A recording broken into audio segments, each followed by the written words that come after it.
الحمدللہ 12 گھنٹے دے سفر دے بعد فائنلی ملتان پہنچ چکے ہیں اور ان ٹائم ملتان دی پہلی چاہ نصیب تھی نہیں پی ہے.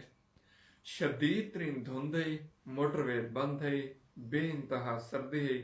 ڈین دے 3 بجے اساں اتھوں روانہ تھیا سے تے رات دے 3 تھیندے پن تے اساں ہن ملتان آ کے پہنچے ہیں. 12 گھنٹے دا سفر اور 12 گھنٹے دی کلی ڈرائیو کرنی پے گئی اور اتنا دھند ہے جویں اساں سرائکے چاہتے نا اگلا بندہ نہ ڈس جائے، ساکو اگلی گاڑی نہ ڈسی اور ایویں شیشے دے وچوں منہ کٹ کے دیکھنا پے کہ تلے روڈ ہے یا کہیں.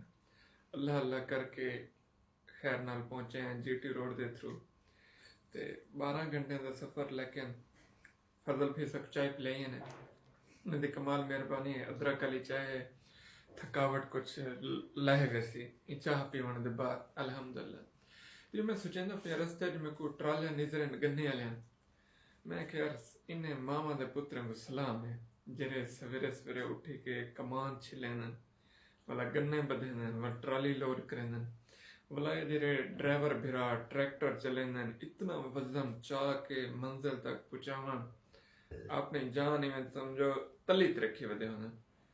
بس میں سارے کو سلام پیش کریں. میں پوسٹ لئی ہے کہ میں میری جڑی پھپھی جان ہے وہ فوت تھی گئے. اللہ پاک انہیں دے درجات بلند کرے، اللہ پاک انہیں دی مغفرت فرماوے. انہیں واسطے روانہ تھے سے لیکن سفر اتنا مشکل ہے ٹائم تے نہیں سے پہنچ سکے. ہن اسے تے ملتان ریسٹ کریں گے سویرے صبح تے نماز پڑھنے کے بعد انشاءاللہ 7 بجے تک بلا سا خان گڑھ ویسوں تے میں کہ تو نال اپڈیٹ شیئر کرتے ہیں. سلامت رہو.